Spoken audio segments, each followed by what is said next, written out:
So I'm making a slurry. So it's equal parts of cornstarch and water. You mix. So how much cornstarch do you use?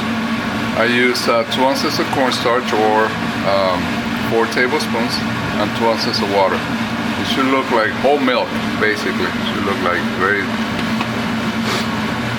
Now I have my vegetable broth simmering. 2 cups of it. 2 cups of vegetable broth. Then I'm just gonna add ever so slightly my slurry.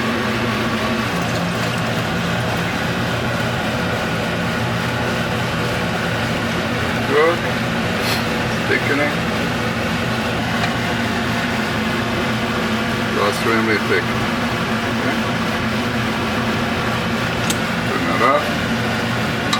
The best temperature to keep the gravies between 160 and 170 degrees. 2 tablespoons of butter to 4 tablespoons of flour.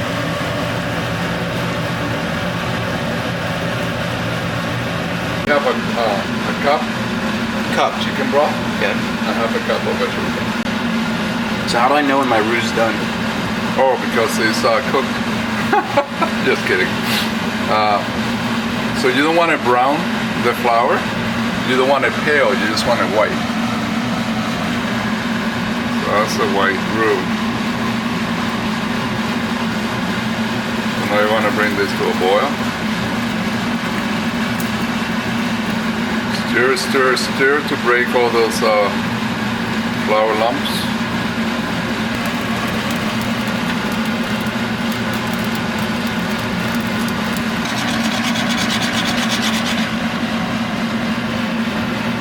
I'm gonna put them on a double boiler, away from direct heat, direct fire, but you have to keep it maintained hot. You don't want to create the crust on the gravy. So then that's part 1 of 2. Then the next step is to put a lid, boil the heat to low, put a lid or plastic wrap, not aluminum foil. Aluminum foil will allow for a crust to form, or plastic, so you need plastic wrap. You see this moisture here? You need that to avoid the crust on the gravy. Okay? This carrot is raw. I just finished peeling it. Okay, hard. This carrot for SB6, MM5, I fully cooked it the same way. You can peel it ahead of time, or you can just peel it after it's cooked. Just look. Okay. This vegetable cutter, these squares are actually 14 millimeters, so you're safe. Okay. Now the goal is to cut it in half, make it easy on yourself. Okay, and then go up here and then cut it, slice it down where you can actually fill the gaps. And here, bring it down, cut. So right there you have your SB6 all the way around carrots. Okay, now the cut is SB6. So let's do a little bit more. See how easy it is when it's cooked?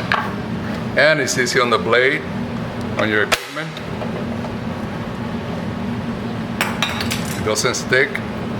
And if it is slightly under SB6, perfect.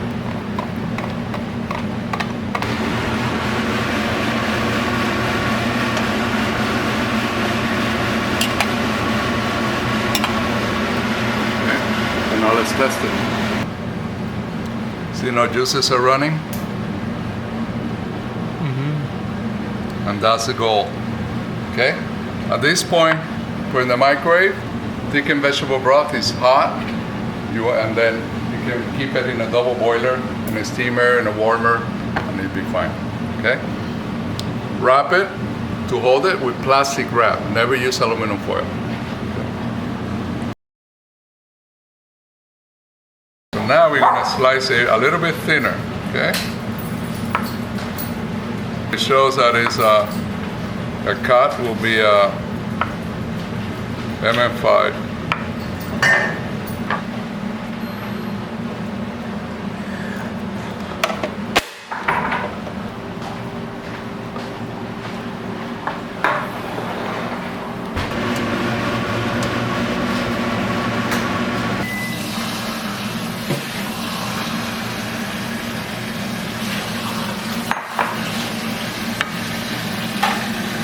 It's liquid. Okay. Okay, pour test.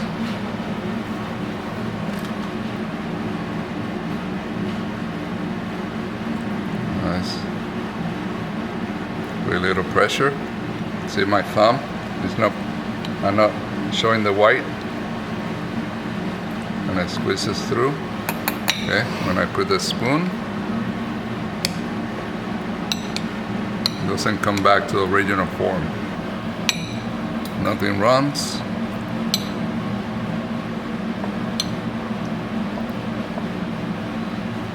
When I put a little bit of pressure, okay, it smushes, doesn't come back to original form.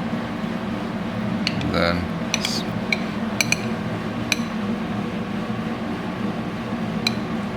it just smashes, very simple.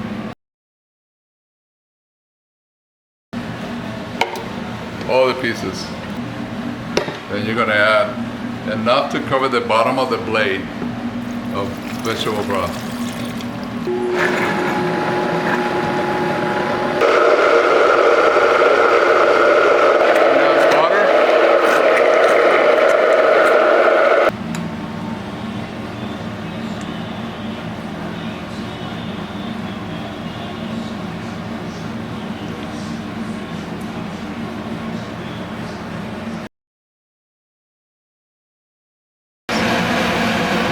Stir up a cup in here,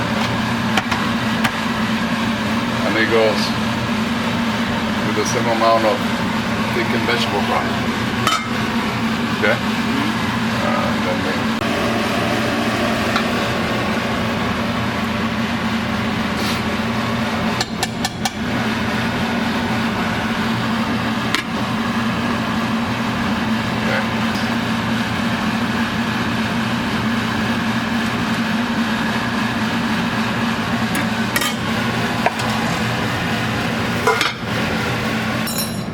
So this rice, see how it breaks apart? That's a regular Jasmine rice from the rice cooker, right? If you press it, it gives some watt, but it's a little hard, correct? So this pretty good for EC7. SB6, we incorporated thickened vegetable broth and cook it for additional 30 minutes. So it becomes kind of like sticky rice, but it holds some of his shape, okay? But then look, it's very mashable. Very little pressure, okay, very little pressure on my thumb. And then if I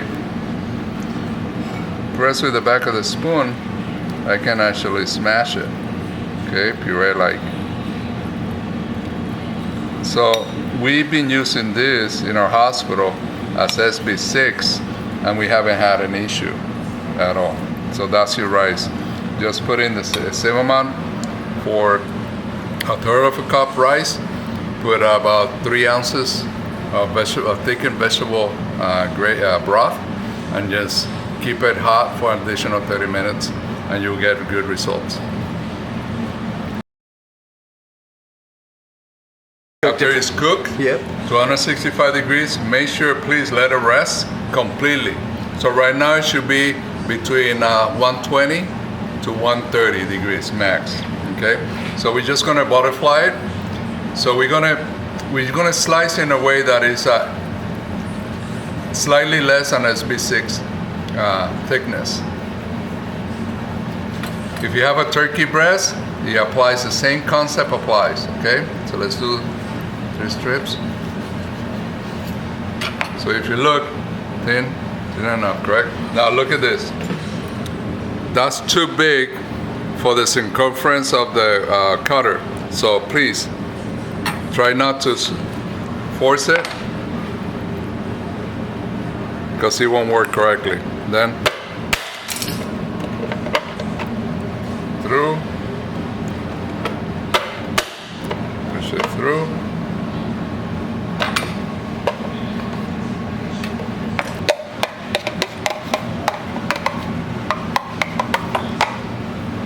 Very thick. 4 ounces of chicken. Normally it's 2 ounces of gravy.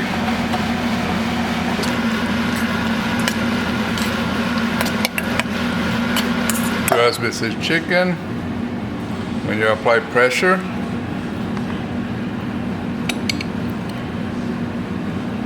it squeezes through. You see my thumb, the white.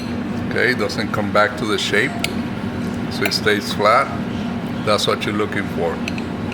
You want the roof of your mouth to be able to squeeze out and push it through. Okay, and you have light biting. Okay, so that's cool. Nothing runs. No liquid running. All right, so that's USB 6. So very ever so thin, okay? One trick that we learn is don't try to press it, putting all 3. They will separate and then it will not cut correctly. So one at a time.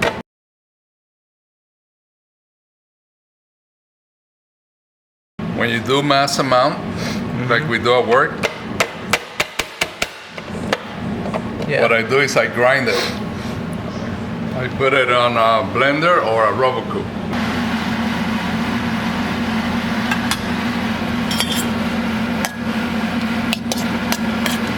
So I'm gonna press. It should squish. See the white of my thumbnail? It should not come back. It should not come back to its original form. That's the trick. Okay, so it stays flat. Stays flat. Okay? No moisture is running. If you tilt the plate, nothing is running, no plate. Okay? That's what you're after.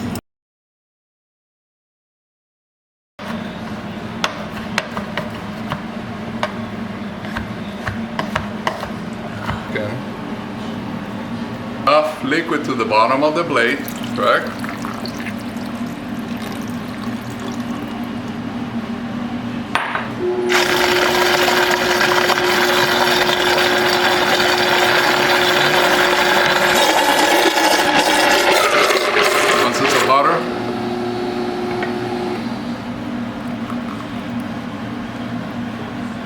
Press down, mix.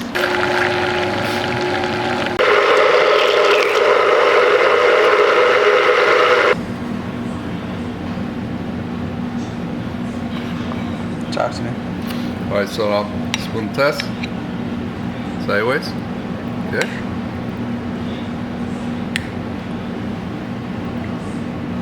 Do some run. And very smooth. Okay. Thumbs up. 5, SB6 and the puree, and nothing runs, no liquid running. You see, it's easy, then smooth. Making puree bread, and it's going to be 2 steps. Step 1, we have the bread, vegetable broth, melted butter, and 1 egg. 6 slices of 5/8 cut bread. Step 2, it will be addition of vegetable broth, butter, and powder thickener. In between, we're going to bake it. We're going to add vegetable broth in the blender, 1.5 ounces of butter, 1 egg, and 6 slices of bread. We're going to cube it.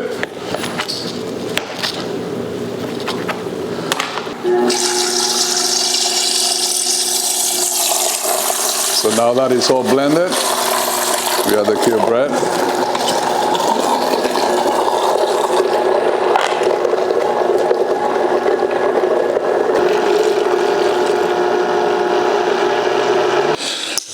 As you As you puree, just give yourself time.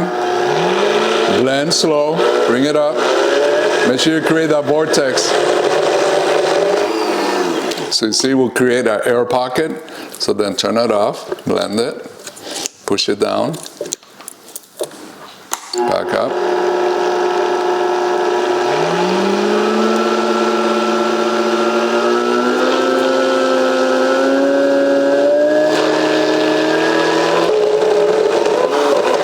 Create a pocket, almost done. The more volume, the more breaths you do, the easier it is to make it. Okay, ready to be baked. Okay, pan is ready. Now you're ready to bake it for 8 minutes at 350 degrees. It's all good, it's perfectly baked. So now we're gonna chill it for a minimum of 2 hours. Make sure that the bread is completely chilled before we puree. Brought them out from the refrigerator, it's about 40 degrees. Okay, see how nicely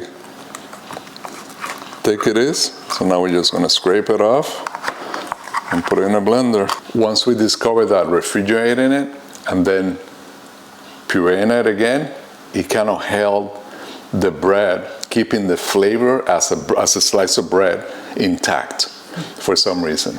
Okay. And so, butter, 4 ounces vegetable broth.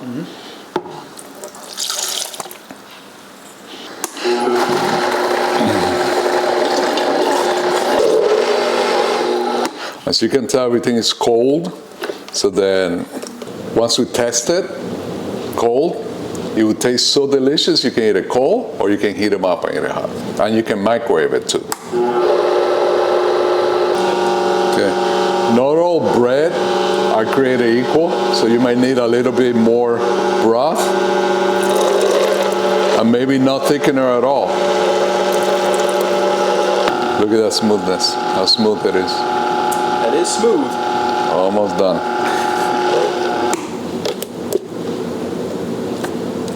And I use half an ounce more. That's it. You can put it in the steamer. We're going to microwave it. You can also put them on the steamer with more quantity. This way you're able to scoop it. So you just put a plastic wrap, put it in the steamer. If not, if you want to do it individually, then let's put it in the microwave. There you go. Let's get into 140.